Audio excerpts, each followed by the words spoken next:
So we're continuing on in our third unit this week, looking at social and political theory. And as has been the case since the early 1900s, at least, one movement that has featured strongly into the social and political life of people in Western countries has been feminism. So today we're going to be looking at a philosopher, Simone de Beauvoir, who has written and contributed significantly to the ideas and concepts and views that are found within a lot of feminist circles today. You all have the option to choose between either looking at feminism or men's issues. I think you chose the boring one, but that's okay. Maybe y'all agree with this more than the other topic we could have discussed. So today what we're going to do is just look at an excerpt. I'm going to give you some notes, some general notes and ideas about Simone de Beauvoir's book, The Second Sex, in which she tries to describe how womanhood is viewed in society, what it means to be a woman, and the relationship between womanhood to manhood and power. So that's what we're going to be looking at today. Does anybody have any questions before we begin? Okay, let's get started then. Let's do it. So we are looking at this figure today, Simone de Beauvoir. She was a philosopher, a writer, and an existentialist. Have y'all ever heard of the word existentialist or existentialism? Anybody?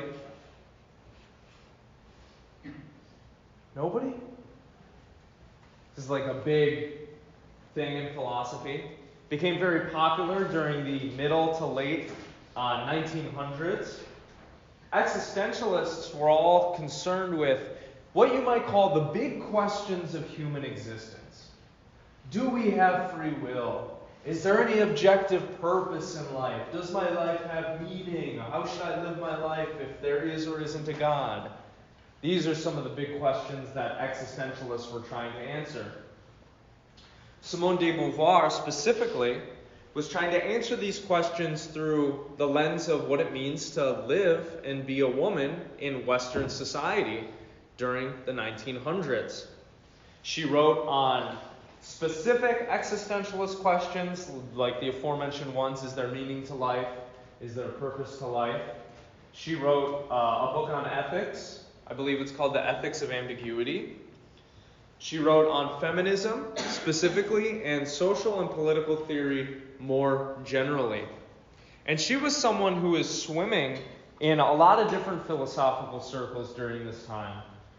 She was actually one of Jean-Paul Sartre's long-term partners.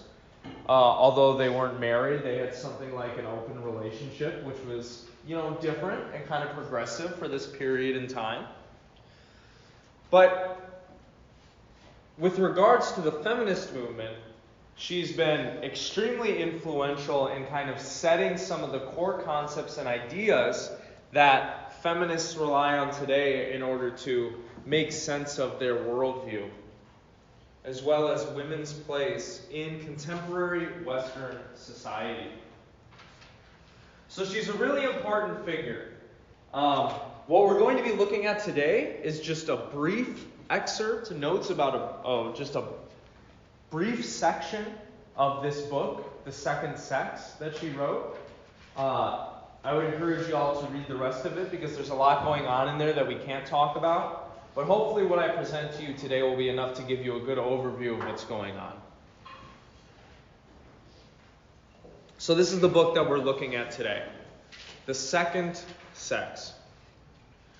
And de Beauvoir makes it clear that in this book, what she's trying to do is explore the nature of womanhood, what it means to be a woman, and its relationship to what we consider manhood to be, what it means to live like a man in contemporary Western society, and therefore women's relationship to society, women's relationship to power, women's relationship to the economic system that we have, the social system that we have, the who occupies traditional positions of authority and power within our political institutions. All of these ideas Simone de Beauvoir is touching on in this book. As I noted before, de Beauvoir is a very important figure in the history of feminism.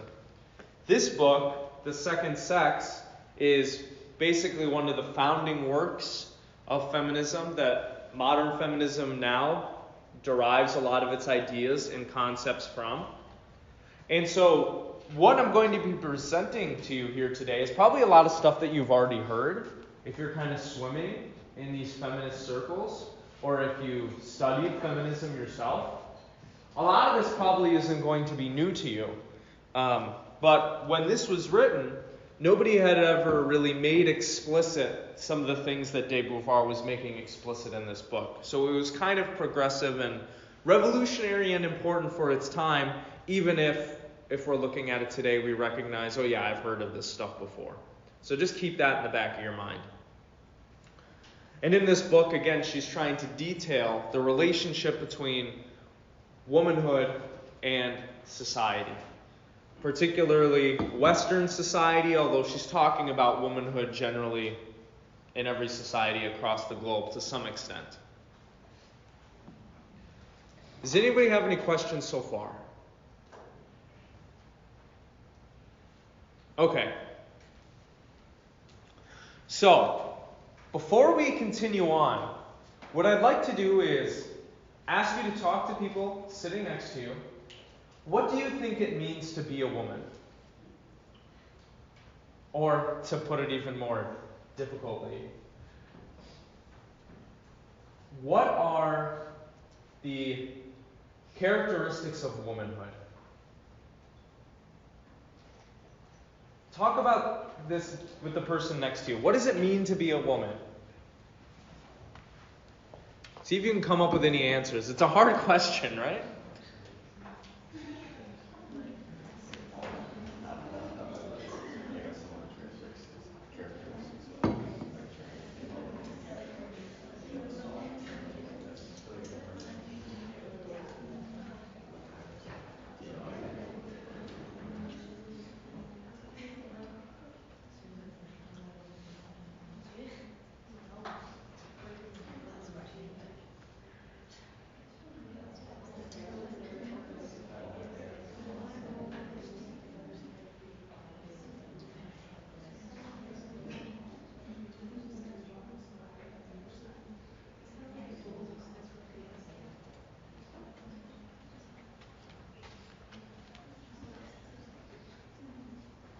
Okay, why don't you bring it back to the front now?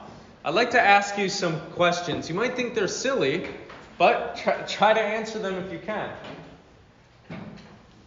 Does being a woman mean you can have children? Are you a woman if you can't have children?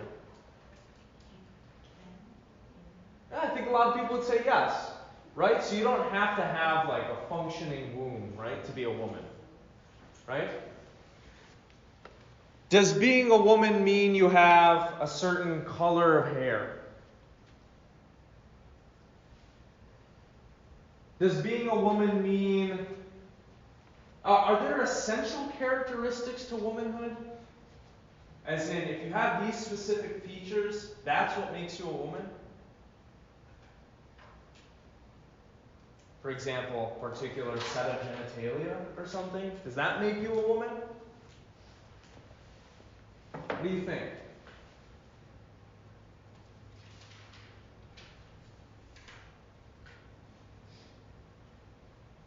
These are questions that come up today, right? Questions that people are debating over.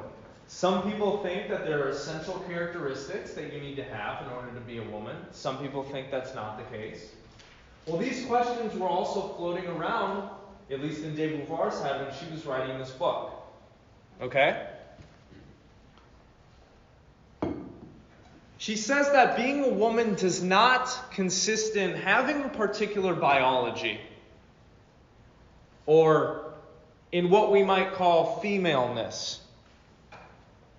That is, in order to be a woman, that doesn't mean that you have a special set of biological characteristics. That's not what it means fully to be a woman. That doesn't capture womanhood. And she also says that it's not as if there is some essence of what it means to be a woman that women are embodying. What we might call some Platonic form. If you're familiar with ancient philosophy, Plato thought that everything that we see in reality participates in the concept or the form of that thing. So Plato would say this chair participates in chairness, that hat participates in hatness. And what it means to be a hat or a chair is the degree to which it participates in the form or concept of chairness or hatness. And that these forms or concepts exist somewhere in this eternal realm that we can't really see or touch, but they're there. Beauvoir says that's stupid. That's not what it means to be a woman, okay? It's not like you're participating in some essence that's floating in the ether up there. Doesn't mean you have a certain biology. No. And it's not captured by the word woman either. Just because we use this word doesn't mean that somebody's a woman, or just because we use this word for someone doesn't make them a woman. Rather, she says that womanhood is defined socially and relationally to men primarily. And what she means is something like this. What it means to be a woman in Western society, that is defined in relation first and foremost to maleness and manhood and male characteristics. So the idea is something like historically, men have come up with an idea of what it means to be a man, and then later came up with some sort of idea of what it means to be a woman in relation to that. Does that make sense? So if you want to think about it in an overly simplistic way, she says that in contemporary Western society, what it means to be a woman always has some sort of relationship, is relationally connected to what society thinks it means to be a man. And that men, by and large, have defined what it means to be a woman in our society.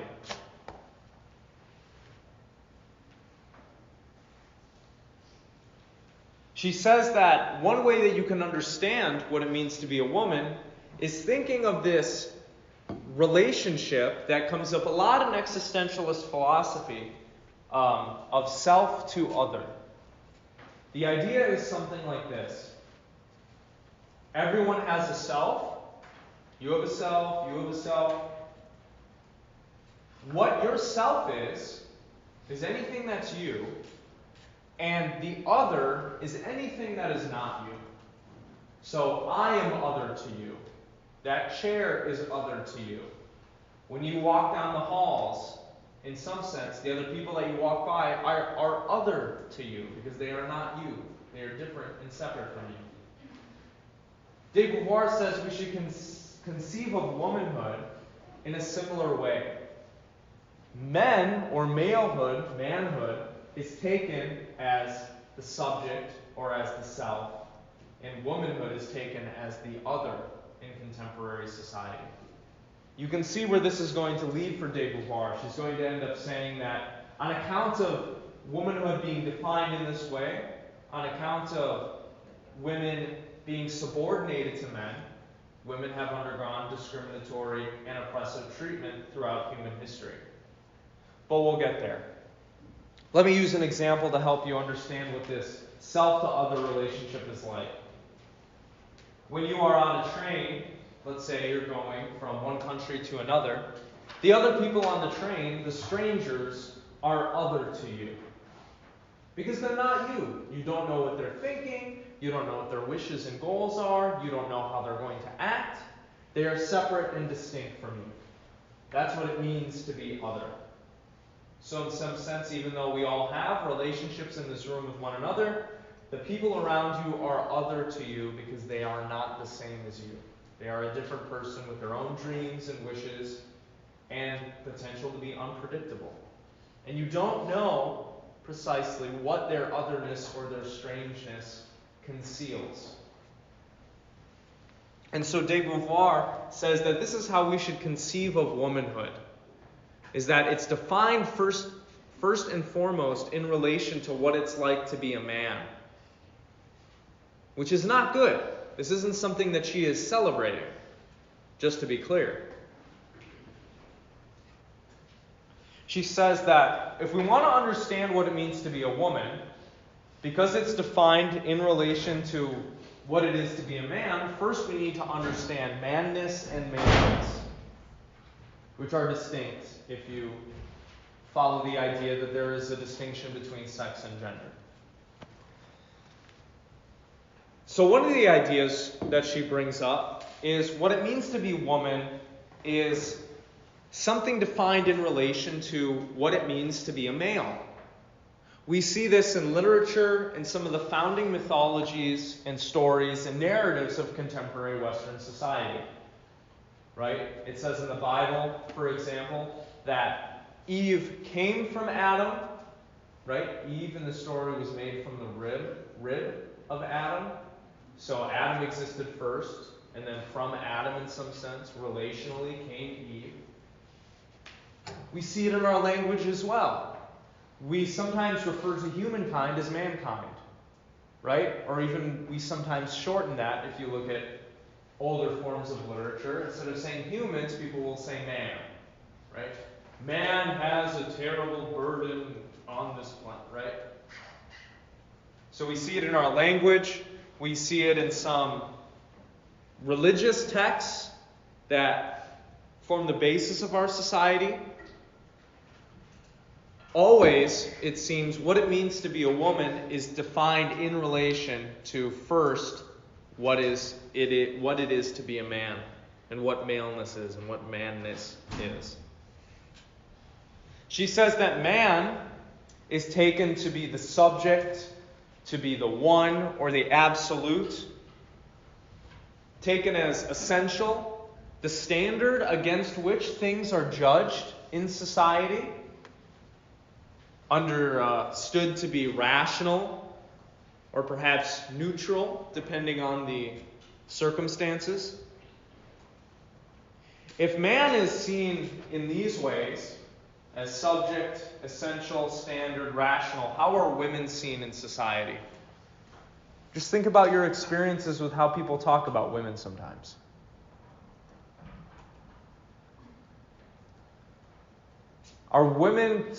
Is it said that women are rational or irrational? If you think of derogatory remarks, what do people say? They say that women are irrational, right? That they're run by their hormones and their emotions. This is what people say in society, right? De Beauvoir picks up on that. She's like, yeah, women are seen as other. They are seen as incidental and inessential. They're seen as irrational. They are not the standard by which things are judged. What it means to be a man is the standard against which things are judged. And then womanhood is judged in relation to manness. And again, she's not celebrating this, right? She's just describing how women are portrayed in society and how womanhood is discussed. This is not something that she's happy about. All right? She doesn't think it's fair to women or wonderful or great that women are seen in this way, that they are taken to have these characteristics. She doesn't think that it's true. She's just trying to describe how women and womanhood are understood in society. Okay? With all of the faults and errors that come with that. She says that in society, people generally take women to be dominated by their biology, by their hormones, by their feelings. And there's always something, she says, about womanhood that is perceived as necessarily sexual. For example, if you look at the statue of David, right, in which he is nude, you don't necessarily perceive something sexual there. But if you were to look at a statue of a naked woman, Aphrodite, for example, there seems to be a sexual component there.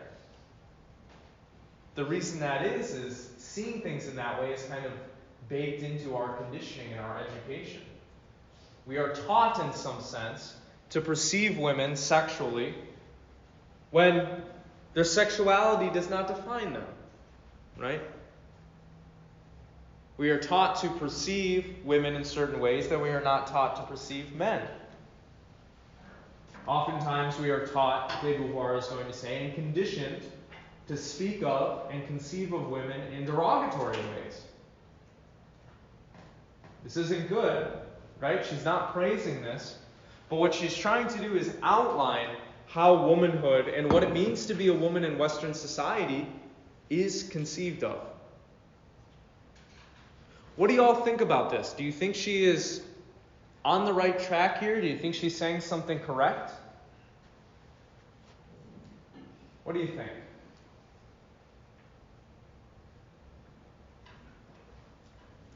Maybe I could ask some of the students in this classroom. If you've ever been upset and you've gone to your dad, has he asked you, oh, are you on your period? Has that ever happened to you? Or your boyfriend or something? This is the kind of stuff that Beauvoir is talking about, right? When she says that they are seen to be dominated by their biology, their hormones, their feelings. Their thoughts and their ideas aren't always taken to be true, right? Influenced in some ways that apparently men are not influenced by. What do you think? Is she on the right track here? Yeah. It's not all the time. You look at the biology and it's specifically it's a week. It's a week. It's not the whole month. You apply for like it's the whole complete system. Is that kind of evidence that she's right, maybe? You think? Have you ever been treated differently because of your particular womanhood or your biology? A lot of my friends are guys because of my husband. He's on the Marine Corps. Mm-hmm. We play a lot of video games online. That's how we bond from a distance. Some of the things I hear them say, I forget them there. And I'm like, oh my God. Yeah? My husband doesn't say anything, but it's his friends. I'm like, ugh, God. Kind of is eye-opening, right? Yeah. Anybody else have any experiences like this? Do you see some truth in what Beauvoir is saying, or do you think maybe she's being extra? What do you think? Is she making a mountain out of a molehill, or is she latching on something correct here?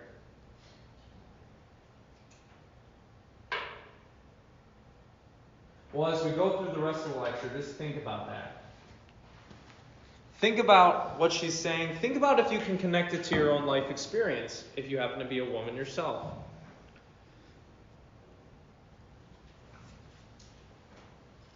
She says, this is part of her feminist analysis, men have always held positions of authority and power in human society, positions in the church, positions in the family, right? Men have generally been seen as the head of the household.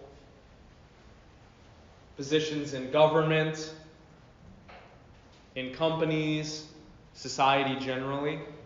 She says that historically this has always been the case.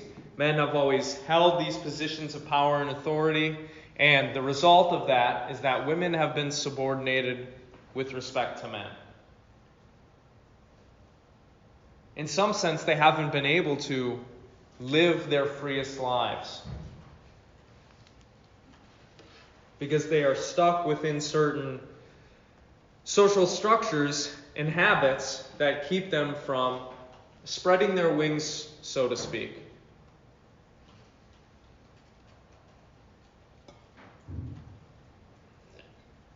And one interesting point that she makes in this piece is that she says that it's always been this way.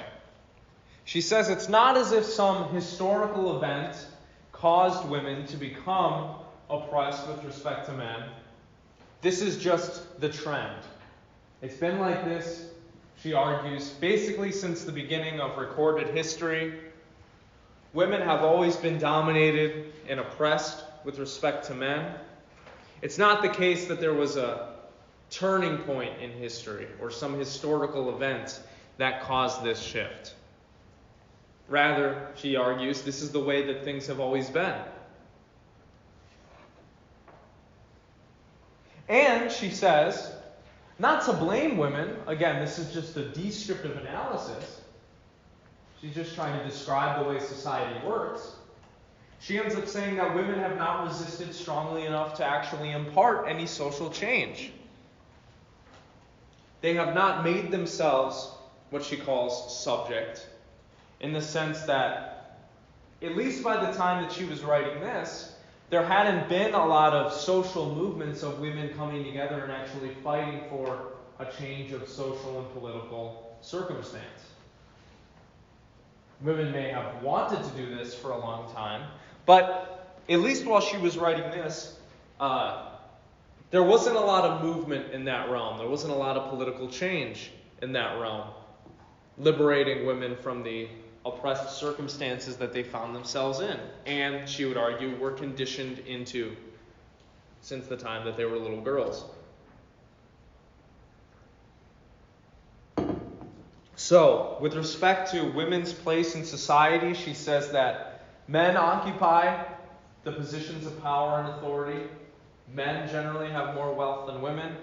Women are, therefore, subordinated, oppressed with respect to men.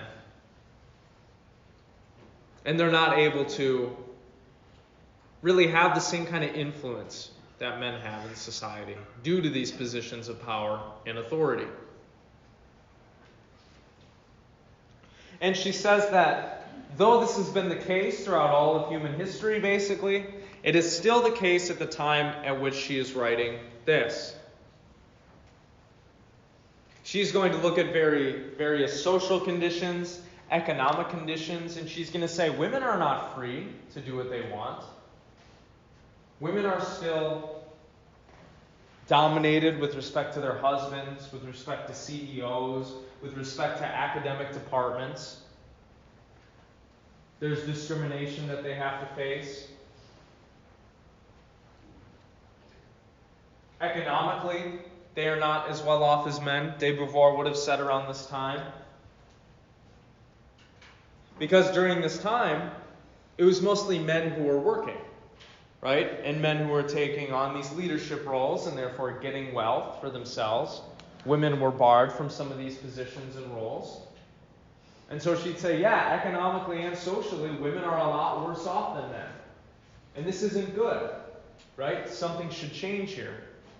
This is what she would go on to argue. And this is what a lot of feminists argue today as well, right? She says that women have lacked the concrete means for social organization. Think about what it must have been like to live as a woman during this time period in the mid-1900s to early 1900s. If you were a woman, you were probably a housewife, right? If you were married, you were probably staying at home with the kids. You didn't have much time to go out to meetings to talk to people. You had certain home life responsibilities. And not only that, you were economically dependent on your husband to bring home the bread, right? So to speak. You didn't have a job for yourself that was paying that much. That was actually paying you to buy whatever you want to buy. You're relying on your husband to give you money so then you can buy the goods that you need for the house, the groceries, so on and so forth.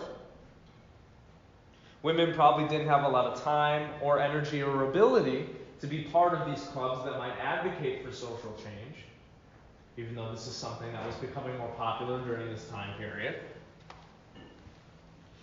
No, I think Beauvoir would say that during this time, women lacked a lot of freedom. A lot of freedom to determine their own life as they see fit. Feeling like they must live up to certain social expectations, conditioning them to take on a certain life, right? Within the nuclear family, as housewife, as mother, child raiser, so on. She goes so far as to say women in general don't really have something concrete or substantial to unite them. Not like other oppressed groups. Right? Although she would say that women in general during this time are having some similar experiences in and outside the home, women as a social group, they don't share the same skin color, right? They don't share the same history. They don't share the same family. They don't share the same cultural or religious upbringing necessarily. Women as a social group they have overlapping characteristics, but there's nothing strong at this point in history, she would argue, to unite them against their oppressors. And in fact, she would say that a durable bond unites women to their oppressors, unlike other oppressed groups.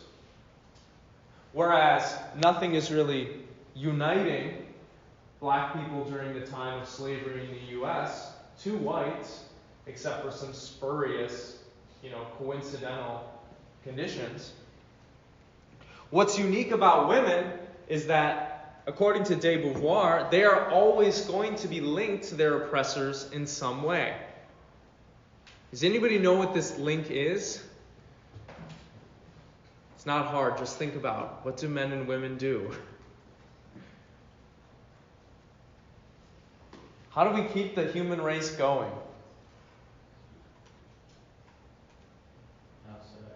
We have to have kids, right? Yeah, by having sex. Therefore, if we're going to keep the human race going, we're always going to need males and females. Right? In that sense, insofar as we can separate the human race into males and females, females are always going to need males and vice versa. Right? If we're going to have children, if we're going to continue on into the future. And so, unlike other oppressed groups, Beauvoir is going to say, women are bonded to their oppressors in a way that other oppressed groups are not. Which is an interesting point, right?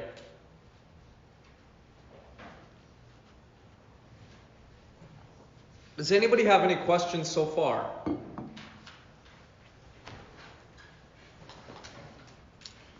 Okay, then let me just check in with y'all. What do you think about what Beauvoir is saying here? You think she's right?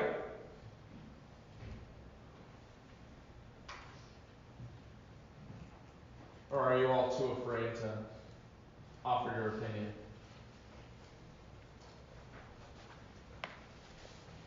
I will sit here until somebody says something, believe me. Yeah?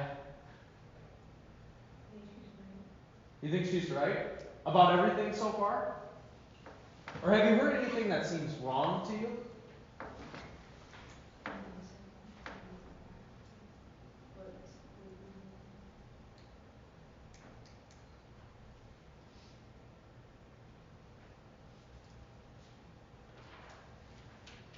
Yes. I feel like Oh yeah, you go, and then I'll go. Yeah. I feel like some of these things she's saying is like common sense more so than actually happening. Like, versus wanting to seem validated by her biology. It quite literally isn't. I don't think it's the fact that we do that. I think it's the mindset that we do that when it Yeah. happens. Because like, this is a lot like TMI, but me personally, I don't have like periods at all. I don't get hormonal or anything. So when I hear that, I'm like, this is so stupid. But he's different with that. Well, yeah, she would say, like, a lot of the ways that women are treated and conceptualized, first of all, it's not based in fact. It's just based in some kind of social conditioning, some outdated view. She'd say women are just as capable as being rational and argumentative, and leaders as men. Right? They're capable of being just as knowledgeable. But in our society, for some reason, she would say women are seen as lesser than men in a lot of different ways. As being, controlled by their emotions or their feelings or something, when she says this isn't the case. Right? So yeah, she would say these are debilitating mindsets that we should get rid of, like conceiving of women in this way. Another thing I thought of too was, at least in my family, religion can take a factor in that too. Okay. I've heard a joke, especially where I'm from, I come from a part where I like to call it a yeehaw, and it's very Christian out there. The yeehaw. And I've heard jokes thrown around where it's like, well, the women were always the screw up since the beginning. And they're talking about the Bible. And I'm like, what are you on about? Like, Talking about Eve eating the and it makes fruit, me right? wonder because, seeing, at least the church that I grew up in, it wasn't too bad, but other churches I went to, some women couldn't cut their hair, and they always had to wear skirts. Yeah. Because I come from Dutch PA, so a lot of the churches out there had those specific rules. And I hated them. But men could cut their hair, right? Yeah. And wear pants or shorts or whatever, right? Yeah, what were you going to say? No, I mean, I agree with what you're saying, just like historically, that's like how women's social roles have probably been. And I think obviously that's changing a lot recently. Like, both parents work a lot of the times, and it's definitely changed a lot, especially compared to when our machine was written. Well, when was it written? I want to say this was written in the 30s, maybe? Yeah. But I could be wrong about that. Don't quote me on that. Yeah, so like, she's referring to like thousands of years of women being treated as less than men. Yeah. But, you know, as a lot of things have changed in the past like 30 years, that stigma is being broken, which I think is very good. Right. Yeah, and we'll talk about that more as we go through this. I think you're right. Yeah.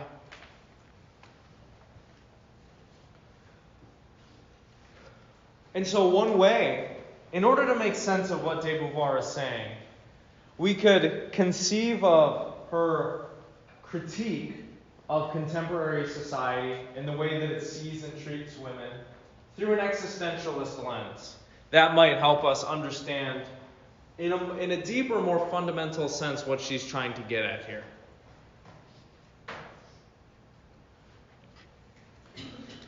What de Beauvoir would say, based on her philosophy of existentialism, is that what it means to live a fulfilled human life is to freely determine how your life goes, to engage in freely chosen projects, right? If you want to be a fulfilled, happy, healthy person, what the existentialist is going to say broadly is you need to figure out what you want, you need to reflect on that, and then you need to, by your own free will, pursue what is meaningful to you.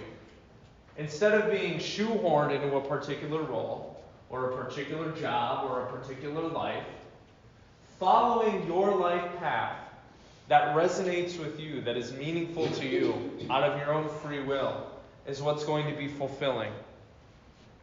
And de Beauvoir says the same thing of women here. If women want to lead happy, fulfilling lives, they need to be able to choose the life path that they want to live out. They ought to be able to pursue the things that they want to pursue, that make life meaningful to them, that are valuable to them. This is called embodying transcendence. In existentialist philosophy, there are two concepts that get contrasted with one another: facticity and transcendence. Facticity involves conceiving of yourself as another object in the world that is being pushed and pulled by all of these external forces. Basically, it's conceiving of yourself as if you're stuck or you don't have free will. You're just an object like other things in the universe are objects, being moved this way and that by the winds of change and the laws of nature. That's facticity. But you can also conceive of yourself as transcendent, which means not regarding yourself as an object being pushed and pulled by all these external forces, but conceiving of yourself as a subject who has the ability to act and think how you want to act and think, who has free will, who can make things happen, who can live out the life that you want to live.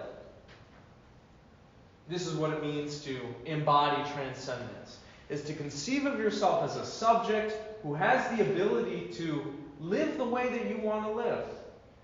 You are not forced to live in a particular way. You might feel pressure, right, to occupy a certain social role or a certain job.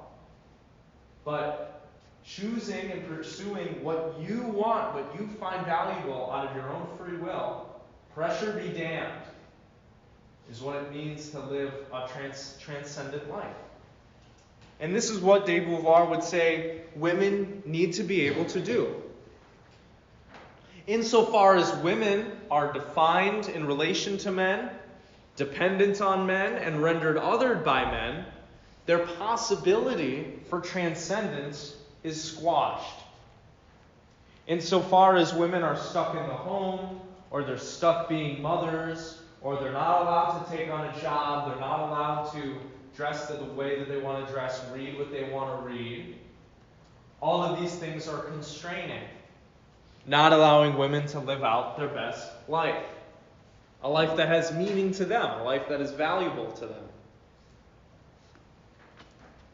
And so ideally, what Beauvoir would like to see happen is that women are allowed this freedom to think and live and speak however they want to do that, without being confined to the home, or confined to motherhood, or confined to a certain job or a certain major.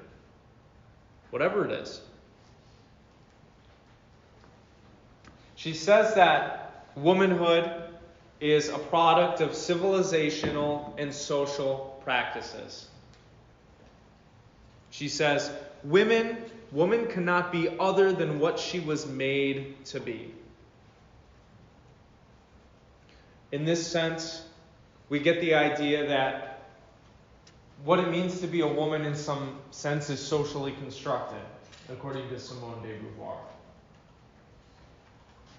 What it means to think and speak and act like a woman is a certain kind of conditioning defined in relation to manness and maleness. And so if we could change the way that we view women, if we could change our social practices, then maybe the oppression of women would be lessened. They wouldn't face so much discrimination. This would be a good thing, de Beauvoir thinks. We should push for equality in this realm. It's what's right, and it's what's good.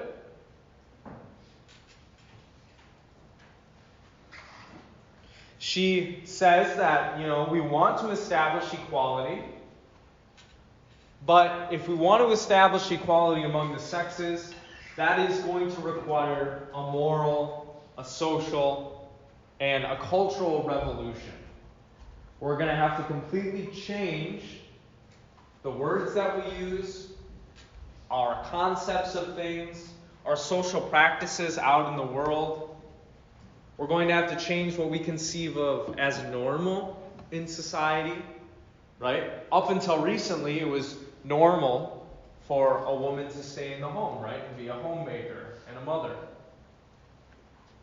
Well, because that was seen as normal, it kind of had an effect on women, pushing them into that role, right? Because they wanted to conform with societal expectations, so they don't have to rock the boat, so they don't have to get in trouble, right?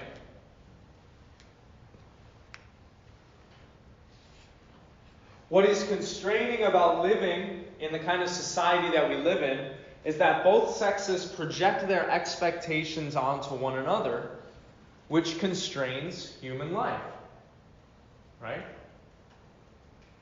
The women in this room, I bet, feel certain social expectations. They feel like they're supposed to live and think a certain way.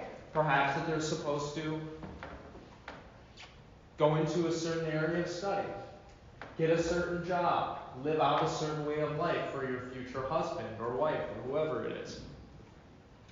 And it's the same thing with men, right?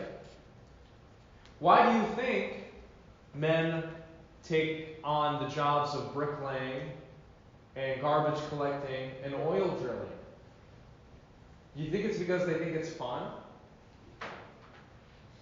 No, it's because they feel like they are expected to do that. To be and to take up the provider, protector role in some sense. Right?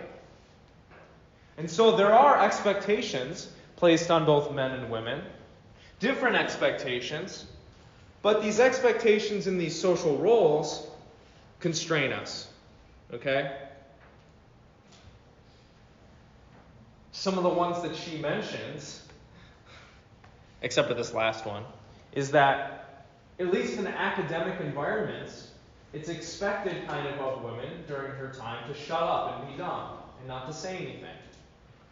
Right? Not to step on her husband's toes or whatever, or make her husband look bad in front of her academic colleagues.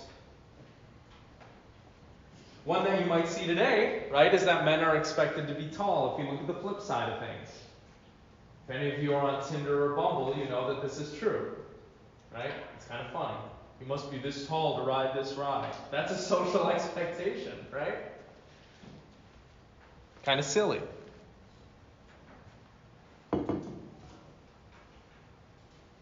And she ends up concluding that although women have found some freedom throughout their history, throughout their struggle,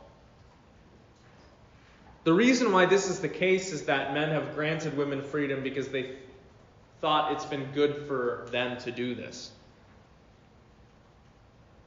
This is an argument that you actually see in some critical theory circles as well, in which the critical theorists argue that any progression, supposed progression you see in relation to race issues is just because whites thought it would be a good thing to do and it would make them look good.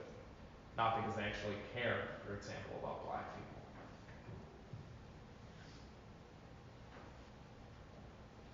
And so this is kind of the picture that de Beauvoir is laying out for us. Historically and presently, women are discriminated against and they're being constrained. They're not allowed to live their best life. They feel the pressure to adhere to certain social expectations and certain social roles, as men do as well, but different social expectations and different roles. It would be amazing, she says, if we could establish some sort of equality between the sexes, but a lot of work is going to be required in order to actually do that. We got to change people's minds, change people's behaviors, perhaps change in some sense the very structure of the society in which we live. We want to move towards a fairer, more free society. Some people are worried that this is going to end up producing bad results. De Beauvoir is here to object to those ideas. One objection she considers is that if we try to establish equality between the sexes, then perhaps the human race will fall apart and there won't be children anymore, and men and women are not going to be seen as different, and we're all just going to become one gender or one sex or something. And she says, this is stupid. This is a silly idea. Okay?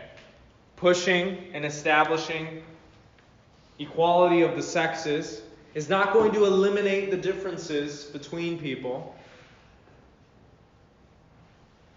Depending on how progressive you are, you might see this a little bit as crossing a line. But she says that there are differences between men and women, and we cannot and should not try to get rid of them. They're going to be there. She thinks trying to get rid of them is a failed project. It's not even worth trying, and it's not good. We shouldn't try to do that.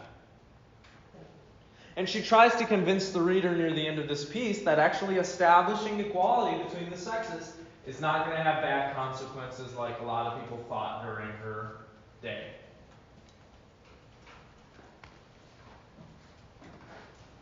Some people thought that the quality of life for people in Western society would be worse off if we established equality of the sexes. She says, no, that's not true. It's going to be a change. There might be some things that you men need to get used to.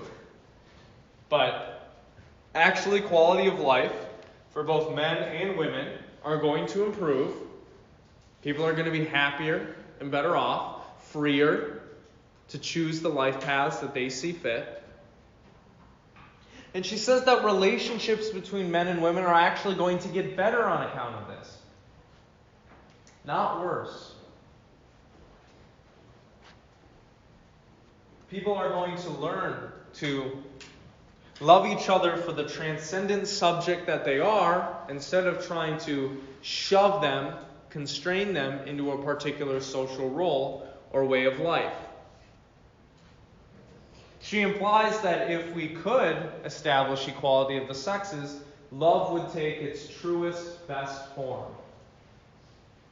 Love that isn't bound up with control and obsession, but empathy and commitment and standing on equal footing without power dynamics between people influencing their relationships.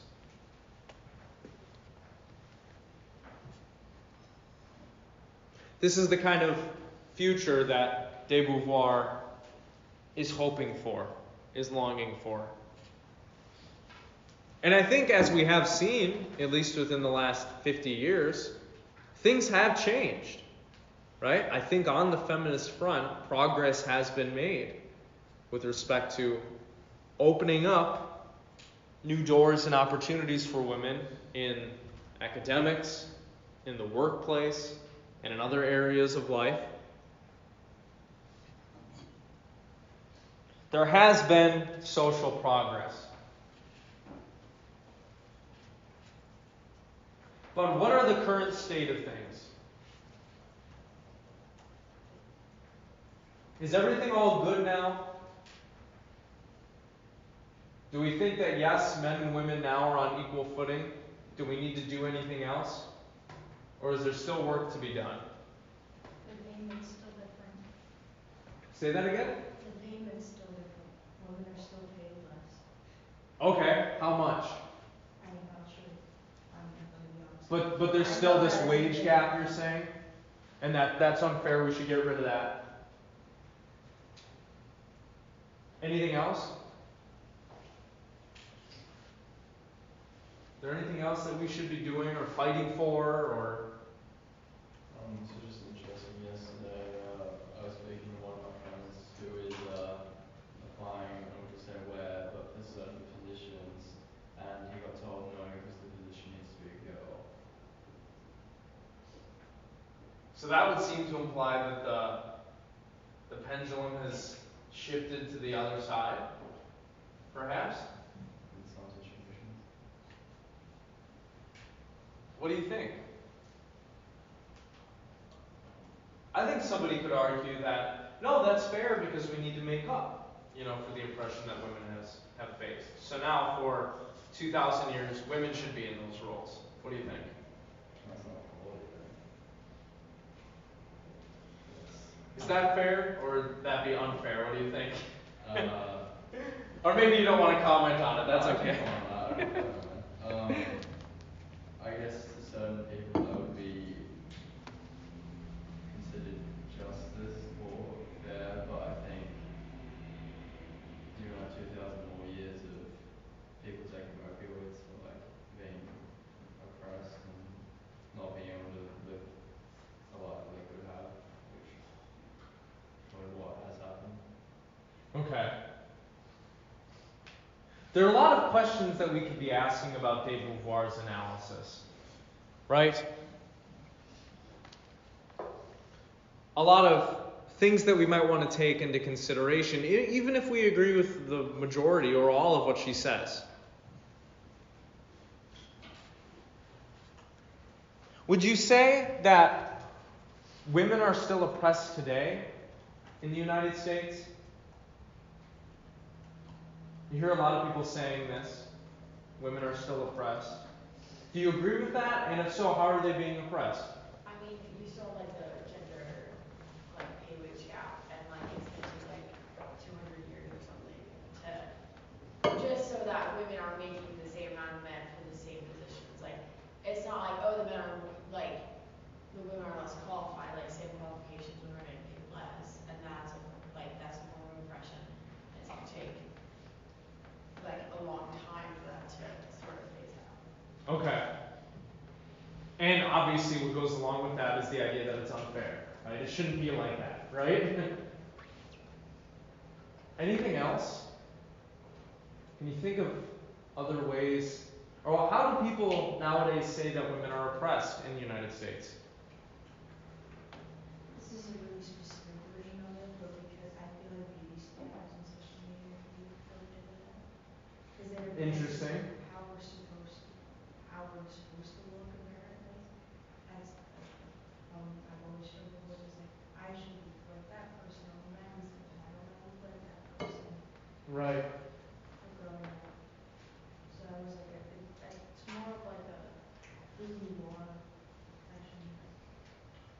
Trying to get people to conform to a certain beauty standard.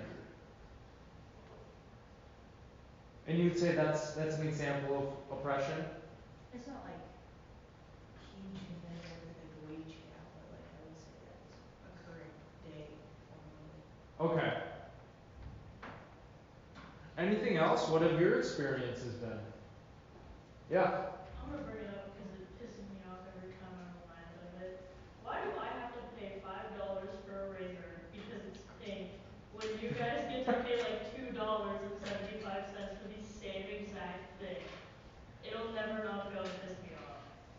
Do you want a male perspective on that? Yeah. Those razors suck. I would never buy a $2 razor. So I always buy like the $9 one. But you're right. Yeah. But like your $9 razor would be like $15 for us because it's like pink, but it's the same exact razor. It's all 5-bladed, all nice, but mine's more expensive. Yeah. Yeah. Tampon tax. Tampon tax? Why? Is it why? There's no tax on condoms, like come on. Or Viagra. Like come on.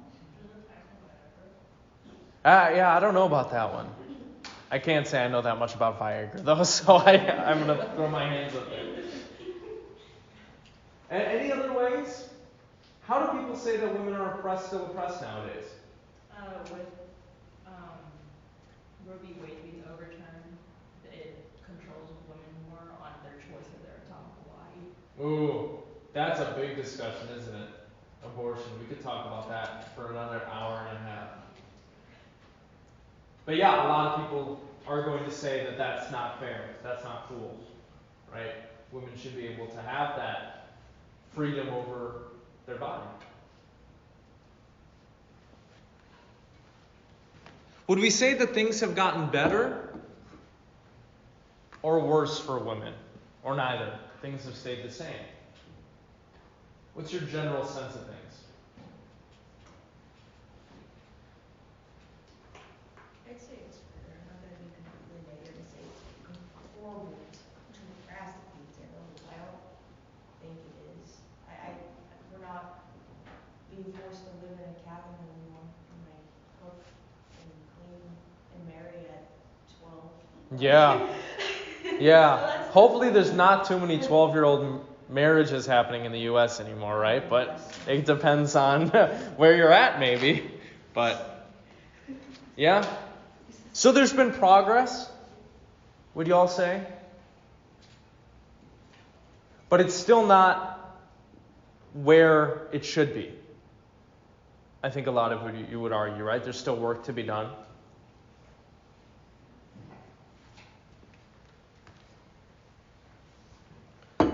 One thing that comes up a lot in these discussions is Beauvoir's analysis specifically, and a lot of analysis today about the nature of sex and gender, argues that really the vast majority of differences between men and women are just socially conditioned into them. You have people going so far as to say that sex is a social construct.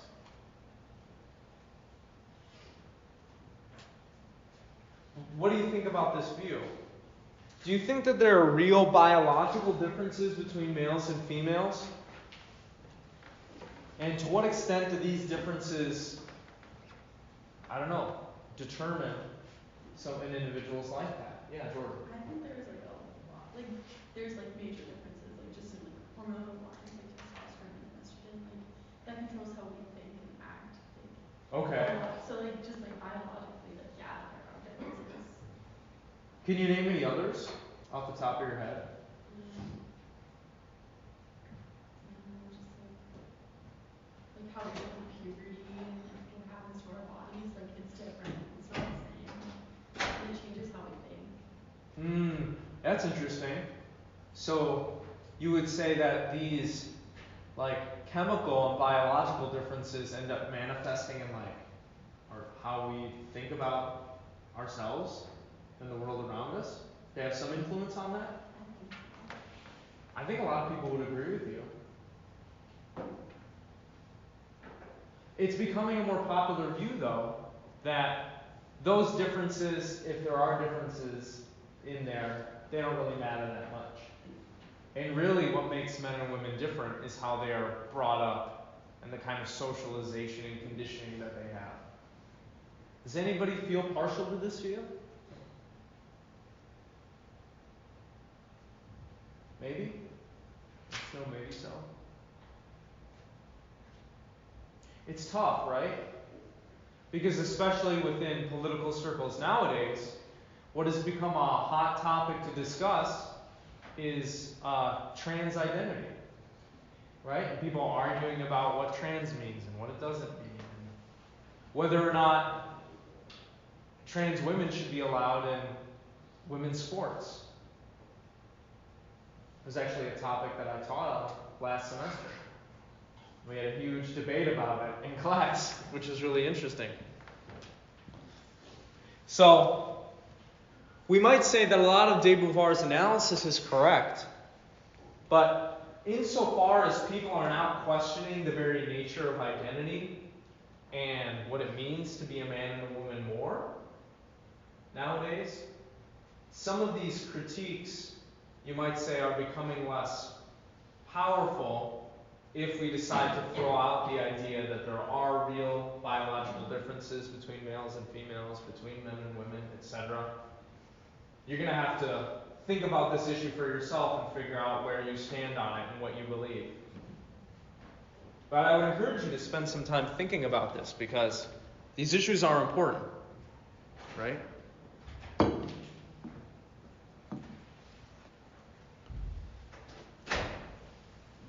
This last question is just the one that I was kind of bringing up. But another one we might ask, and this is germane to our discussion because y'all could have chosen between reading about feminism or men's issues, is the way that some people think men are disadvantaged in society. Does anybody here think that men are not disadvantaged at all? That they have all the privilege and all the power? This is a pretty common view, right? Yeah? Anybody else?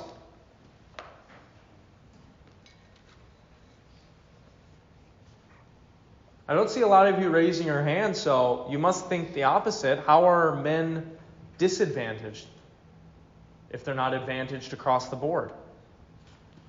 This is really good with my husband too. This is men's mental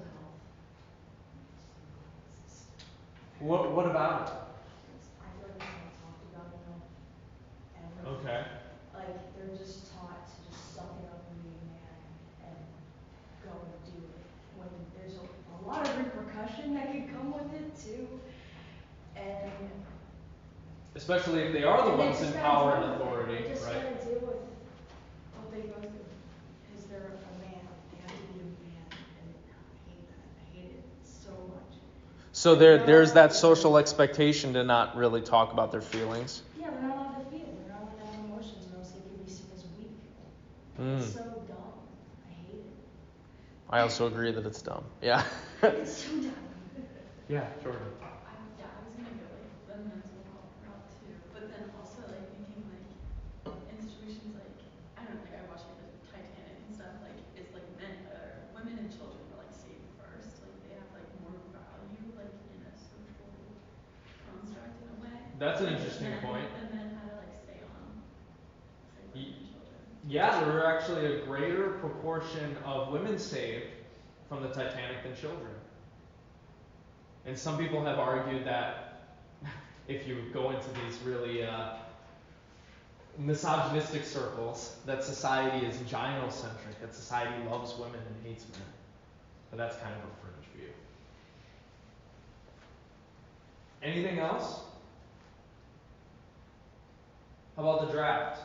Are women required to sign up for the draft? Didn't they change that?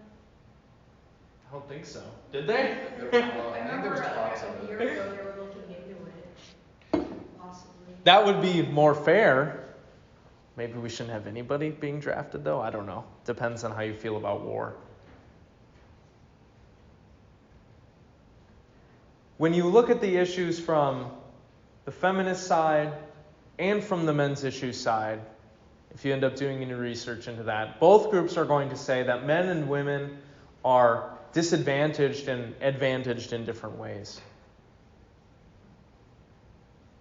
So I guess do with that information what you will. Again, you're going to have to make up your own mind about what you think about these issues. Whether you think feminism has gone far enough, whether or not you still think there's work to do, whether or not there are men's issues that we should be discussing and working towards. Yeah. This is interesting that I also, it seems that there's a lot more acceptance of plus size models for women compared to men in the industry, which I think is interesting.